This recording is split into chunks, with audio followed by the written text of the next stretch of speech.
Administrator Vel pressed his six-fingered hand against the observation deck's transparent aluminum barrier, watching the asteroid field drift past Outpost 7 like cosmic snow.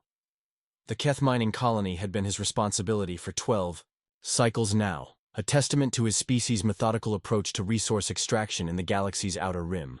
Everything had been perfectly routine until the proximity alarms began their death song. The first asteroid struck mining platform Beta without warning. The impact sent shockwaves through the colony's superstructure, causing emergency lights to flicker like dying stars throughout the corridors. Vel's communications officer, a young Keth named Tim, stumbled across the bridge as another collision rocked their world. "Platform Beta is gone, Administrator," Tim reported, his voice trembling through his translator unit. "Life support is compromised. On levels 7 through 12, we're losing atmospheric pressure fast." Vel's elongated skull furrowed with concentration. The Keth were known throughout the galaxy for their precision and planning, but no amount of foresight could have predicted this freak asteroid storm. The gravitational anomaly that had pulled these space rocks into their path defied their long-range sensors, appearing as suddenly as a solar flare. "Initiate emergency protocols," Vel commanded, his voice carrying the authority that had kept this colony functioning for over a decade. "Seal the compromised sections and reroute life support to the core levels. How many souls do we have aboard?" 3,047, sir," Tim replied, his clawed fingers dancing across the holographic display. "But Administrator, the backup life support systems are failing. We have maybe 6 standard hours before—" He didn't need to finish. Vel understood the mathematics of survival better than most. Without external assistance, the Keth mining colony would become a tomb drifting in the void. Another casualty of the unforgiving cosmos that had claimed so many of their kind over the millennia. "Send out the distress beacon," Vel ordered. "Full spectrum broadcast on all emergency frequencies." Tim's mandibles clicked nervously, a sign of stress among his people. "Sir, we're in the outer rim. The nearest Keth patrol vessel is 3 weeks away, and the Galactic Council's emergency response ships." He paused, consulting his instruments. 18 days minimum, assuming they even receive our signal." The colony shuddered again as another asteroid fragment scraped against their hull. Through the viewport, Vel could see debris from Platform Beta spinning away into the darkness, carrying with it the hopes and dreams of 47 Keth workers who had trusted him to keep them safe. "Transmit anyway," Vel insisted. "Every frequency, every protocol, someone out there might hear us." Tim's fingers worked frantically at the communications console, sending their desperate plea across the electromagnetic spectrum. The beacon would carry their coordinates, their situation, and their rapidly diminishing time frame. It was a message in a bottle cast into an ocean of stars, with little hope of reaching anyone capable of mounting a rescue operation. What Tim didn't know, what none of the Keth understood, was that their communication array had been modified years ago by a previous administrator who had purchased surplus equipment from a strange bipedal species. The transmitter had been advertised as military grade by the unusual vendor, though the Keth had assumed this was merely marketing language. The beacon fired into space, carrying not only the standard galactic distress protocols, but also an ancient frequency that had been dormant for generations. Deep in the galaxy's inner worlds, automated monitoring stations began to wake from their slumber, triggered by a signal they had been programmed to recognize above all others. On a blue world called Earth, Admiral Kane sat in his command center, reviewing routine patrol reports when every alarm in the facility began screaming at once. The emergency klaxons that hadn't sounded in peacetime for 50 years suddenly filled the air with their urgent wail, and holographic displays blazed to life throughout the command center. "Admiral!" Lieutenant Fox shouted over the chaos. "We're receiving an SOS signal on the old emergency frequency. Grid reference Outer Rim, Sector 7 Alpha." Kane's weathered face went pale. The emergency frequency was supposed to be a myth, a legend from the early days of human space exploration. According to the stories, it had been hard-coded into every piece of human communication equipment as a failsafe, a way to call for help when all other options had failed. "Confirm the signal origin," Kane ordered, his voice cutting through the noise like a blade. "And wake up the Council. We may have our first real distress call in half a century." As the Keth colony drifted helplessly in space, its inhabitants unaware that their modified beacon had just awakened something far more powerful than they could have imagined. Admiral Kane began making preparations that would change the balance of power in the galaxy forever. The Deathworlders were coming. Admiral Kane stood before the Emergency Council, his dress uniform crisp despite having been awakened at 300 hours. The holographic projectors displayed the incoming signal's technical specifications while representatives from 12 different species observed via quantum communication links. The Galactic Council chamber, usually reserved for trade disputes and territorial negotiations, had never hosted a discussion quite like this one. The signal originated from a Keth mining colony in Sector 7 Alpha, Kane explained, his voice steady despite the magnitude of what he was proposing. Their life support systems are failing. They have perhaps 5 hours remaining. Counselor Drew, the Alterian representative, flickered slightly as his transmission adjusted. Admiral Kane, while we appreciate humanity's enthusiasm for rescue operations, Sector 7 Alpha is 18 days from the nearest Council fleet. The mathematics are quite clear. Mathematics change when you factor in human technology, Kane replied calmly. A ripple of what could only be described as polite skepticism passed through the assembled representatives. The Keth were known for their engineering prowess, the Alterians for their speed, and the massive Brutans for their raw power. Humanity, in the estimation of most galactic species, was known primarily for their surprising ability to survive on their hellish homeworld and their tendency to appear in the oddest corners of space. Admiral, Counselor Mack, the Keth representative, interjected with barely concealed condescension. Your vessels are constructed for the relatively benign environment of the inner systems. The outer rim presents challenges that— He paused, diplomatically. That requires specialized equipment and extensive preparation. Kane's smile was thin but genuine. Counselor Mack, I think you underestimate what humans consider benign. Lieutenant Fox appeared at Kane's shoulder, carrying a data tablet that glowed with classified information. The Admiral glanced at the display and nodded once, a gesture that seemed to settle something important in his mind. Ladies, gentlemen, and honored entities, Kane addressed the Council. I'm about to share information that has been classified at the highest levels for the past 73 years. What you're about to learn may change your understanding of humanity's place in this galaxy. The Council chamber fell silent, except for the ambient hum of quantum communicators. Even the usually chattering PIP delegations ceased their musical exchanges. Kane gestured, and the holographic display shifted to show technical specifications that made several council members lean forward in surprise. Ship designs that defied conventional understanding filled the air, displaying engine configurations and hull compositions that seemed almost impossibly robust. When humanity first encountered the Galactic Council, Kane began, we were advised that our technology was quaint and our ships adequate for local transport. We were encouraged to adopt galactic standard designs and equipment. What we never mentioned was that we kept building our own ships anyway. Counselor Drew's image flickered with what might have been confusion. Admiral, those specifications, the power ratios alone should make those vessels impossible to operate safely. Safe is a relative term, Kane replied. Humans didn't evolve in a safe environment. Our homeworld has weather systems that would shut down most galactic trade routes. Our oceans contain predators that hunt in packs. And our atmosphere regularly produces electrical storms that generate more power than some civilizations use in a year. The Bruton representative, Counselor Bow, leaned forward with interest. Are you suggesting, Admiral, that human vessels are somehow superior to galactic standard designs? Kane's expression didn't change, but something in his eyes suggested depths that the Council had never suspected.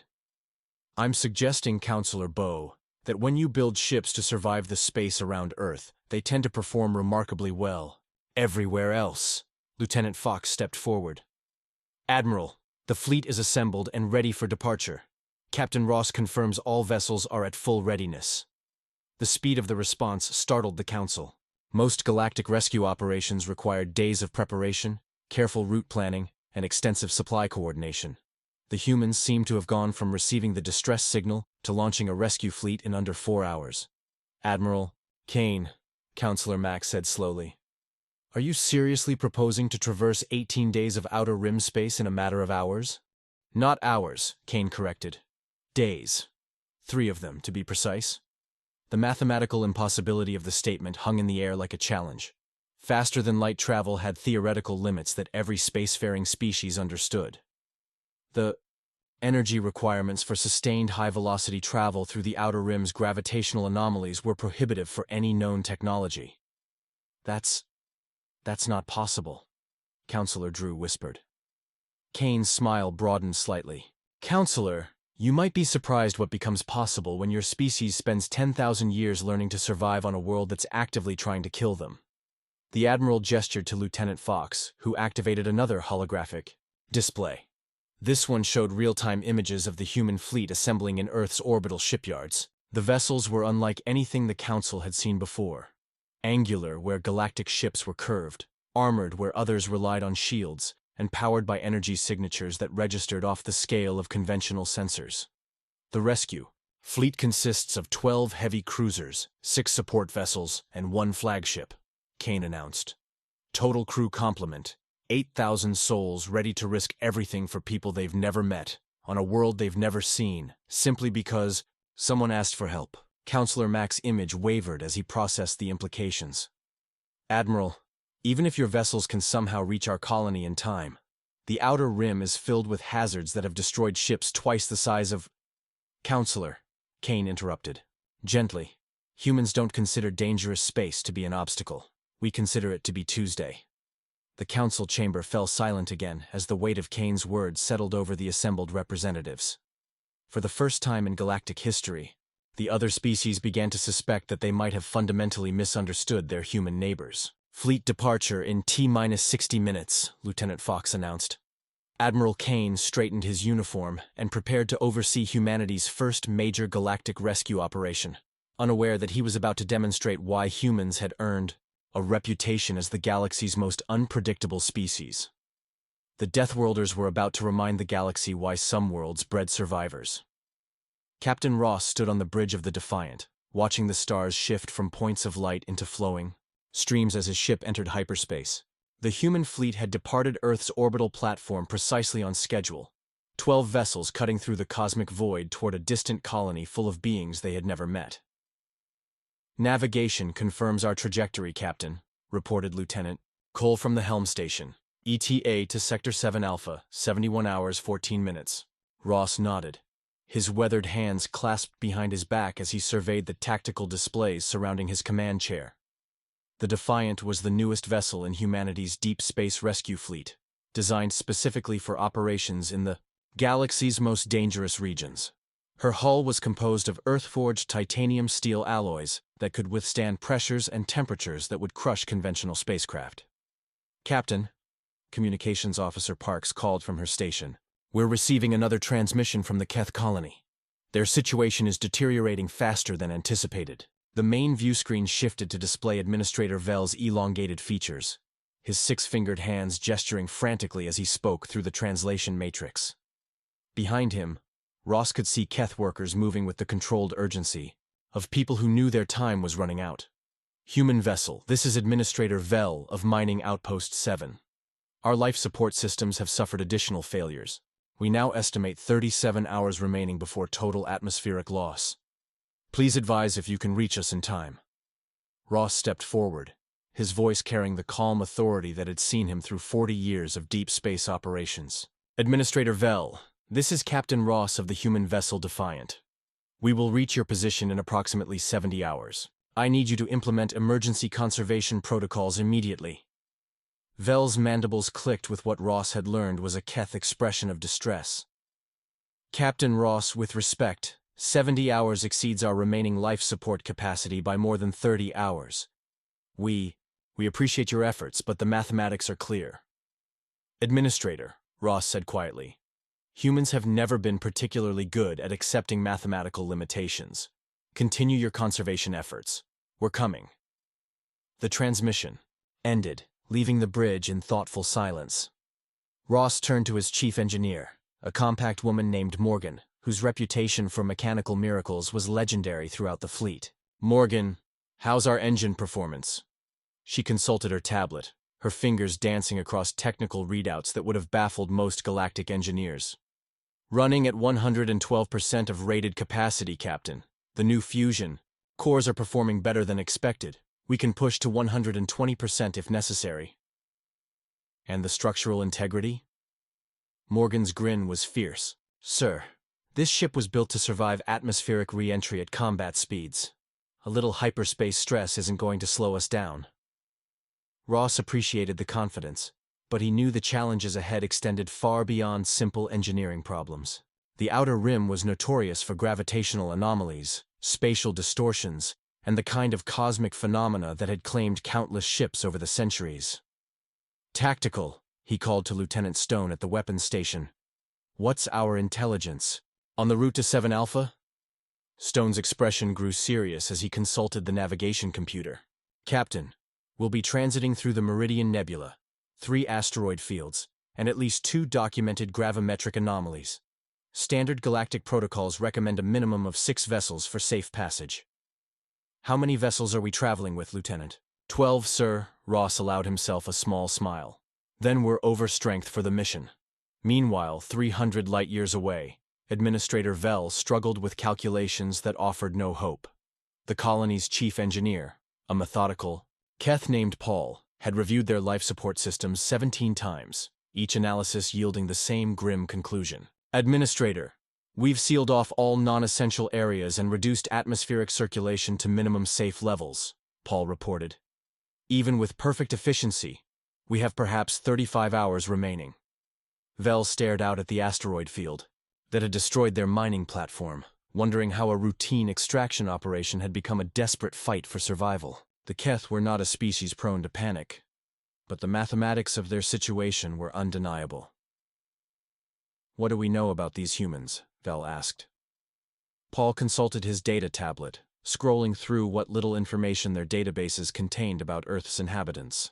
According to galactic records, they're a relatively young species from a Class M death world. High gravity, extreme weather patterns, dangerous native fauna. They've been members of the Galactic Council for approximately 73 standard years. Deathworld survivors, Vell mused. Perhaps that explains their confidence. Administrator, Tim called from the communications station. We're receiving telemetry from the human fleet. Their vessels are unusual. The main display shifted to show sensor readings from the approaching rescue ships. The energy signatures were unlike anything in the Keith databases, showing power outputs that exceeded theoretical maximums for vessels of their apparent size. These readings can't be accurate, Paul muttered, checking the sensors. No ship that size should generate that much power. Vell studied the data with growing interest. The human vessels were traveling through space that most galactic species considered barely navigable, maintaining speeds that should have been impossible in the Outer Rim's chaotic gravitational environment. Perhaps, Vell said slowly, we underestimated what Deathworld means. Aboard the Defiant, Captain Ross was about to demonstrate exactly what Deathworld engineering could accomplish.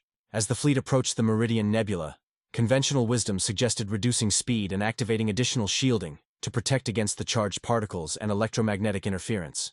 Instead, Ross ordered full speed ahead. Captain, Lieutenant Cole called from navigation. The nebula's particle density is off the charts. Standard protocols recommend... Standard protocols weren't designed for human ships, Lieutenant, Ross interrupted. Morgan, how are our deflectors holding up? Nominal performance, Captain. These particle streams are nothing compared to what we deal with in Earth's magnetosphere during solar storm season. The Defiant plunged into the nebula at full velocity, her hull shrugging off radiation levels that would have fried the electronics of most galactic vessels. Behind her, 11 other human ships followed in perfect formation, their crews displaying the kind of casual competence that came from training in Earth's hostile environment. What they were about to prove to the galaxy was simple.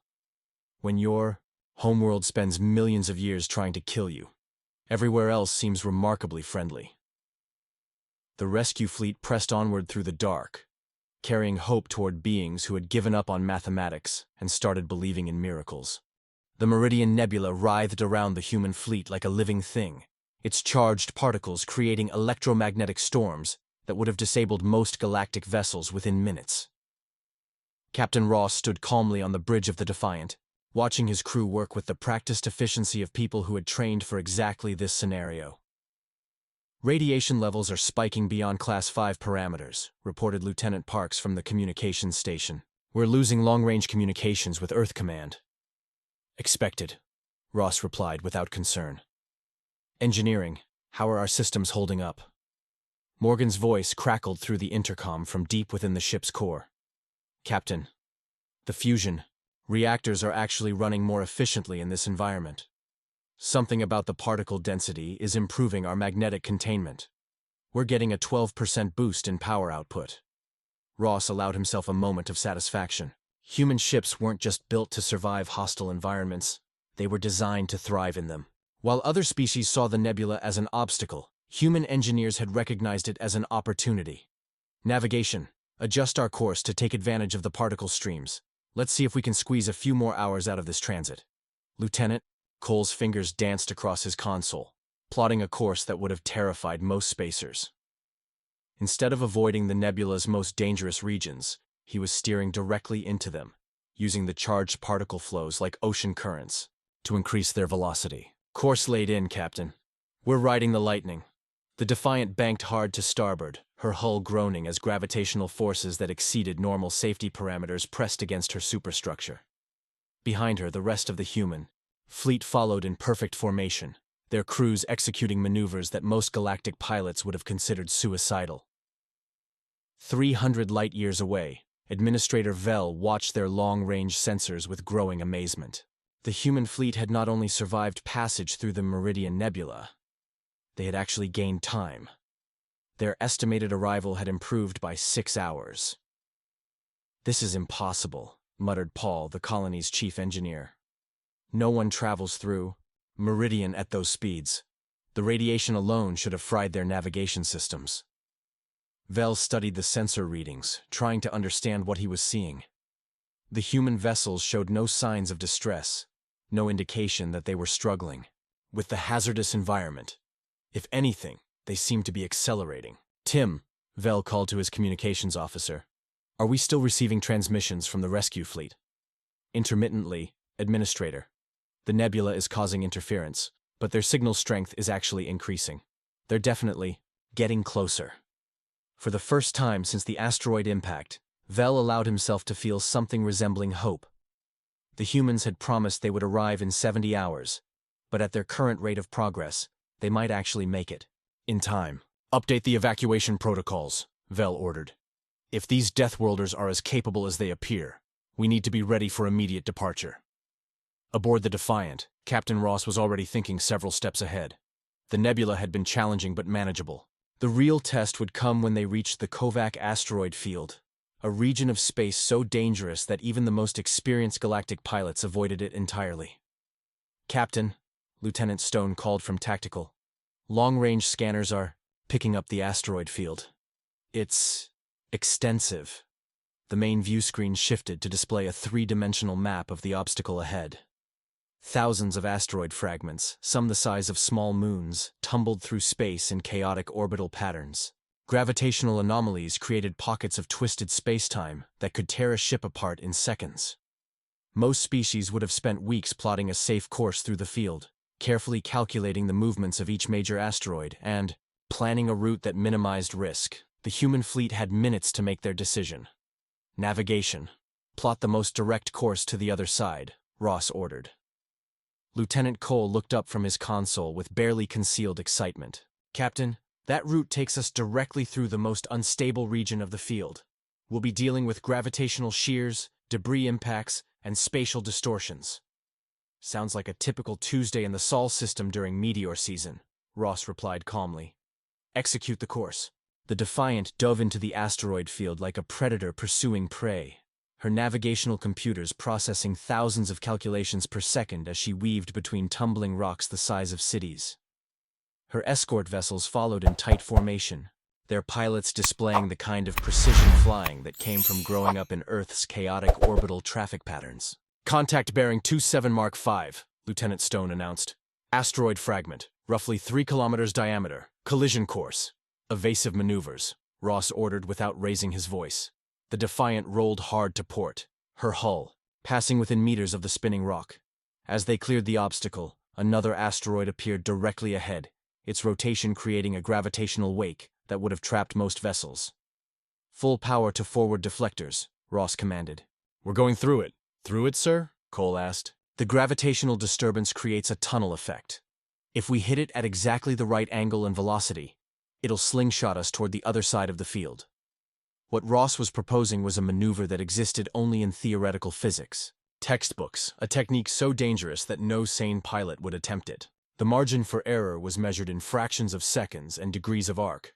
"Course plotted and locked," Cole announced. "All vessels, follow my lead," Ross broadcast to the fleet. "We're threading the needle." The Defiant accelerated directly toward the spinning asteroid, her crew feeling the gravitational forces pulling at their ship as they approached the point of no return. At precisely the right moment, Ross ordered a course correction that sent them skimming along the edge of the gravitational well, using the asteroid's own rotation to catapult them across thousands of kilometers of space in seconds. One by one, the human vessels executed the same impossible maneuver, their crews demonstrating the kind of piloting skill that was born from navigating the deadly space around Earth. As the last ship cleared the asteroid field, Captain Ross checked their progress and smiled. "Communications, signal the Keth colony. Inform Administrator Vell that we've revised our arrival estimate." "What should I tell him, Captain?" Ross consulted his navigation display, where their new timeline showed an arrival that would have been impossible for any other fleet in the galaxy. "Tell him we'll be there in 18 hours. Behind them, the Kovac asteroid field continued its ancient dance, unaware that 12 human vessels had just accomplished what most galactic civilizations considered physically impossible. The Deathworlders were ahead of schedule. Administrator Vell stared at the communications display in disbelief. 18 hours. The humans had somehow cut their transit time by more than half, traversing regions of space that most galactic species avoided entirely.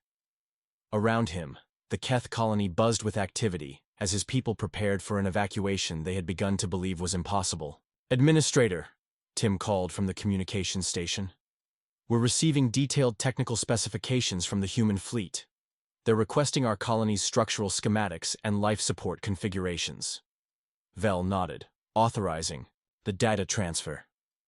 If the humans had somehow managed to reach them ahead of schedule, the least he could do was provide them with the information they needed to conduct an effective rescue operation. "Paul," he called to his chief engineer, "how much time do we actually have?" Paul consulted his tablet, his mandibles clicking with concentration. "Based on current consumption rates and system degradation, approximately 22 hours until total life support failure. The humans should arrive with 4 hours to spare." For the first time since the asteroid impact, Vell allowed himself to believe they might actually survive this catastrophe. The humans had demonstrated capabilities that defied conventional understanding, traveling through space that should have been impassable, and maintaining schedules that should have been impossible. 18 hours later, proximity alarms throughout the colony announced the arrival of the rescue fleet. Vell rushed to the observation deck, eager to see the vessels that had accomplished the impossible. What he saw took his breath away. The human ships emerged from hyperspace in perfect formation, their angular hulls gleaming with an inner light that spoke of power barely contained. Unlike the elegant curves favored by most galactic civilizations, these vessels looked like they had been built for war, functional, armored, and radiating an aura of barely restrained violence. "Administrator," Tim's voice crackled over the intercom. "We're receiving a transmission from the flagship." The main display activated, showing the weathered face of Captain Ross. Behind him, Vell could see a bridge that looked more like a fortress, command center than a starship control room. "Administrator Vell, this is Captain Ross of the Defiant. We're beginning immediate evacuation procedures. Please prepare your people for emergency transport." "Captain Ross," Vell replied, "we have 3,047 souls aboard this colony. Our shuttles can accommodate perhaps 200 at a time, but with our damaged docking systems—" "Administrator," Ross interrupted gently, "we're not using your shuttles." Before Vell could ask what that meant, the colony shuddered as something massive locked onto their hull. Through the observation deck's transparent aluminum barriers, he could see human vessels extending mechanical arms that looked more like the mandibles of some cosmic predator than standard docking equipment. "Emergency airlocks are sealing to your hull," Ross explained. "We're creating direct transfer corridors between your colony and our ships. Evacuation time, approximately 4 hours for all personnel and essential equipment. Vel's mind reeled at the implications. The humans were proposing to physically attach their vessels to the colony and create pressurized walkways through open space. It was a technique so audacious that most species had never considered attempting it. "Captain, the structural stress alone could tear both our vessels apart," Vel protested. Ross's smile was visible even through the quantum communication link. "Administrator, our ships were built to survive atmospheric re-entry at combat velocities. A little docking stress isn't going to slow us down." As the evacuation began, Vel found himself walking through corridors that connected his dying colony to vessels that represented everything he didn't understand about humanity. The human ships smelled of metal and ozone, their passages lined with systems that hummed with barely contained power. He encountered Captain Ross in one of the transfer corridors, where the human officer was personally overseeing the evacuation of Keth children. The sight of the weathered spacer gently lifting terrified youngsters and speaking to them in soothing tones despite the language barrier was something Vel would remember for the rest of his life. "Captain," Vel said, "your vessels, they're not like anything in our databases." Ross paused in his work, a Keith child clinging to his uniform jacket. "Administrator, when your homeworld spends millions of years trying to kill you, you learn to build things that don't break easily. But the power requirements alone. Earth has hurricanes that generate more energy than some civilizations use in a year," Ross replied casually. "Building reactors that can handle that kind of power output is just good engineering practice." Before Vel could respond, an alarm klaxon echoed through the transfer corridor. Both officers immediately understood what it meant. The colony's main reactor was approaching critical failure. "How long do we have?" Ross asked. Vel consulted his portable scanner, his 6-fingered hands trembling as he read the results. "Minutes. Maybe less. The containment field is collapsing faster than we anticipated." Ross activated his communicator. "All vessels, priority evacuation. We have a reactor breach in progress. Morgan, I need you in engineering immediately." The response came back instantly. "Already here, Captain. The reactor core is destabilizing, but I think I can jury-rig a containment solution." "Negative," Ross replied. "Too dangerous. All personnel continue evacuation procedures." "Captain," Morgan's voice carried a tone that Vel had never heard from any galactic engineer. "There are still 800 Keth civilians in the colony. If this reactor goes critical, the explosion will take out everything within a 10-kilometer radius, including our ships." Ross was quiet for a moment, weighing impossible mathematics. Finally, he spoke into his communicator with the kind of calm that only came from a lifetime of impossible decisions. "Do what you can, Morgan. But if that containment field drops below 10%, you get out of there. That's an order." "Understood, Captain." As evacuation continued around them, Vel realized he was witnessing something that would be talked about throughout the galaxy for generations to come. The humans weren't just conducting a rescue operation. They were risking everything to save people they had never met, on a world they had never seen, simply because someone had asked for help. It was a concept that would revolutionize galactic thinking about duty, sacrifice, and what it meant to be part of a larger community. But first, they had to survive the next few minutes. Chief Engineer Morgan crawled through access tunnels that were never meant to accommodate bipedal life forms, her toolkit clutched in one hand, while emergency lighting cast eerie shadows on the colony's failing superstructure. The Keith reactor core pulsed with unstable energy just meters ahead, its containment field fluctuating between 15 and 8% stability. "Captain," she spoke into her communicator, "I'm at the primary access point. The containment matrix is worse than I thought. Someone's going to have to manually recalibrate the magnetic field generators from inside the reactor chamber." Ross's voice crackled back through the interference. "Inside the chamber, Morgan? That's a suicide mission." "Maybe not," Morgan replied, studying her scanner readings. "Human physiology might actually be an advantage here.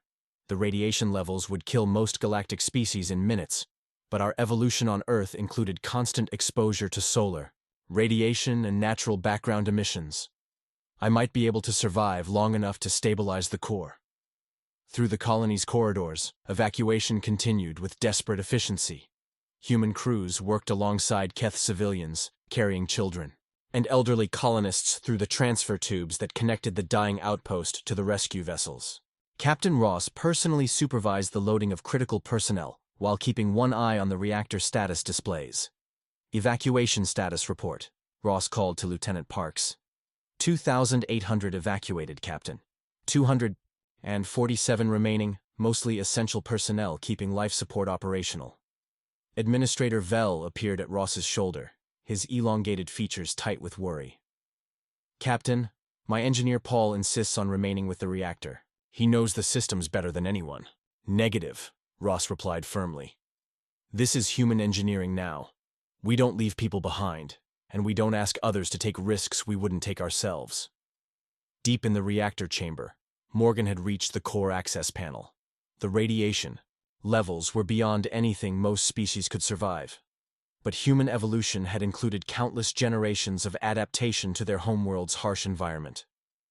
What would have been lethal exposure to a Keth or Alterian was merely dangerous to someone whose ancestors had survived ice ages, solar flares, and atmospheric changes that had driven other species extinct. Beginning manual recalibration, Morgan announced, her hands working with practiced precision despite the hostile environment. The magnetic field generators responded to her adjustments, their harmonic frequency shifting as she fine-tuned the containment matrix. Around her, the reactor chamber pulsed with barely contained stellar fire. The temperature readings on her suit showed levels that would have melted most galactic equipment. But human engineering had always operated under the assumption that extreme conditions were the norm rather than the exception. Containment field stabilizing at 18%, she reported. But I need to access the secondary matrix controls. They're deeper in the core assembly. Morgan, your radiation exposure is already off the charts, Ross's voice carried through the static. Get out of there while you still can. Negative, Captain. There are still civilians in the colony. If this reactor goes critical... Her words were cut off as the containment field dropped to 6%, triggering alarms throughout the facility. Emergency lighting bathed everything in red as automated systems began their final countdown to catastrophic failure. Administrator Vell watched the displays with growing horror. The mathematics were undeniable. If the reactor exploded, it would destroy not only the remaining colonists but also the human rescue ships that had risked everything to save them. Captain Ross, Vell said quietly, you should save your own people. Detach your vessels and retreat to a safe distance. Ross turned to look at the Keth administrator, his weathered face set in lines that spoke of decisions no commander should have to make. Administrator, in 40 years of deep space operations, I've never abandoned a rescue mission. I'm not starting today. But your crews know exactly what they signed up for when they joined the Deep Space Rescue Service, Ross finished. Every human on these ships volunteered for this mission knowing the risks. In the reactor chamber, Morgan had reached the secondary controls.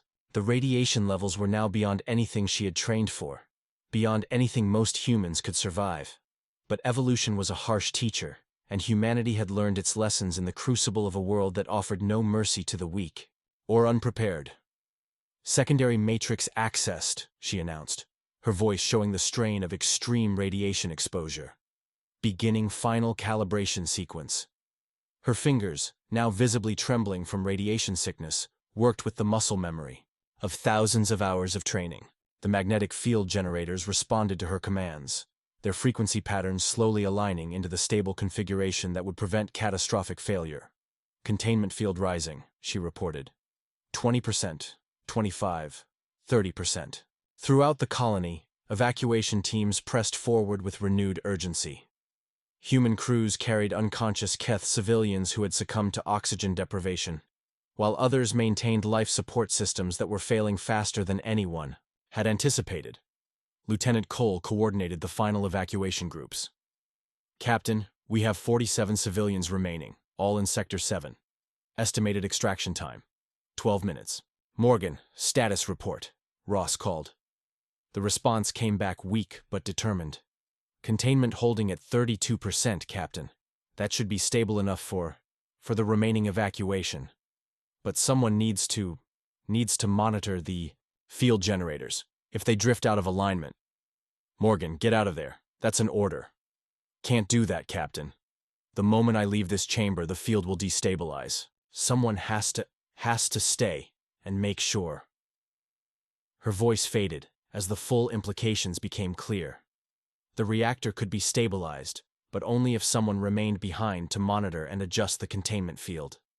It was a one-way mission, the kind of sacrifice that military academies taught in theory but hoped never to see in practice. "Morgan," Ross began.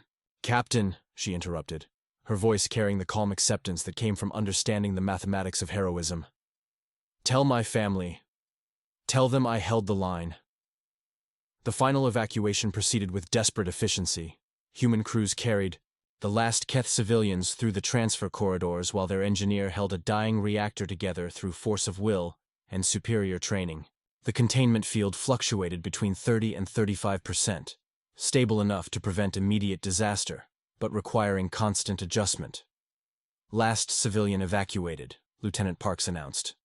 "All personnel accounted for except Chief Engineer Morgan," Ross finished quietly. Administrator Vell found himself standing beside the human captain, watching displays that showed one person holding back catastrophe through skill and sacrifice. It was a concept that challenged everything the Keith understood about rational decision-making. "Captain," Vell said softly, "in all our histories, in all our records of galactic civilization, I have never seen—" "What you're seeing, Administrator, is why humans are called Deathworlders," Ross replied. "Not because we come from a dangerous world, but because we learned to be more dangerous than anything our world could throw at us." In the reactor chamber, Morgan's radiation detectors had long since stopped functioning. Her suit's life support systems were failing, and her vision was beginning to blur. But her hands remained steady on the controls, making the minute adjustments that kept 3,000 souls alive. "Containment holding steady at 34%, she reported. "All ships should detach and move to minimum safe distance. I can hold this for maybe another hour." Captain Ross stood in the transfer corridor, facing the most difficult decision of his career. His engineer was buying them time with her life, but someone had to give the order to abandon her to her fate. "All ships, prepare for emergency detachment," he finally commanded. "Maximum velocity to safe distance." As the human fleet began to pull away from the dying colony, Administrator Vell realized he was witnessing the birth of a legend that would echo through galactic history for generations to come. The Deathworlders had come to save them, and one of their own was paying the ultimate price to ensure that salvation was complete. The human fleet maintained position at what should have been minimum safe distance, but Captain Ross had redefined the parameters. Instead of the recommended 50 kilometers, they held at 25, close enough to attempt an emergency extraction if the impossible became possible. "Captain," Lieutenant Parks called from communications. "We're still receiving telemetry." From Chief Morgan. "Reactor containment is holding steady at 36%. Ross studied the tactical displays, his mind racing through possibilities that conventional wisdom said didn't exist. Morgan had been in the reactor chamber for 47 minutes, absorbing radiation levels that should have killed her within 10. Yet she continued to transmit coherent status reports and maintain precise control of the containment matrix. "Medical analysis of her radiation exposure?" Ross asked. Dr. Lee, the fleet's chief medical officer, appeared on the communications screen from the medical bay. "Captain, by all known parameters, she should be unconscious or dead, but human physiology. We've never really tested the upper limits of what our species can endure." Administrator Vell stood beside Ross, watching displays that showed readings. No Keth could have survived. "Captain, your engineer has been exposed to radiation levels that would kill my people in minutes. How is she still functional?" "Administrator," Ross replied quietly, "humans evolved on a world where cosmic radiation, solar flares, and electromagnetic storms were part of daily life. Our ancestors survived ice ages, volcanic winters, and atmospheric changes that drove other species extinct. What kills other forms of life might just make us stronger." In the reactor chamber, Morgan felt the effects of extreme radiation exposure. But her training had prepared her for exactly this scenario. Human deep space engineers were selected not just for their technical skills, but for their ability to function in environments that would incapacitate other species. "Containment field stable at 37%, she reported, her voice showing strain but remaining clear. "Captain, I've been thinking about the field harmonics. If we could, synchronize the magnetic generators with the colony's structural frequency. Morgan, focus on staying alive, Ross interrupted. Sir, I think I can create a resonance cascade that would stabilize the containment field permanently. It would take about 15 minutes to implement, but once it's done, the reactor would be self-sustaining. The implications hit Ross immediately. If Morgan could stabilize the reactor permanently, she might survive long enough for extraction. It was a possibility that existed only because human engineering approached problems differently than the rest of the galaxy. Do it, Ross ordered. Over the next 15 minutes, Morgan implemented modifications to the reactor core that would have been impossible for any other species to conceive, let alone execute. Using principles of harmonic resonance that human engineers had developed for Earth's chaotic electromagnetic environment, she gradually synchronized the containment field with the colony's natural frequency. Resonance cascade initiated, she announced. Containment field rising, 40%, 45%, 50%. Throughout the fleet, human crews watched their instruments in amazement as the dying reactor not only stabilized but began operating more efficiently than its original design parameters. Morgan had not just prevented a disaster, she had improved the entire system. Containment field locked at 52% and holding steady, Morgan reported. Captain, I think it's going to hold. Morgan, get to the nearest airlock. We're coming to get you. The extraction took another hour, with human rescue specialists working in radiation levels that would have been instantly fatal to most galactic species.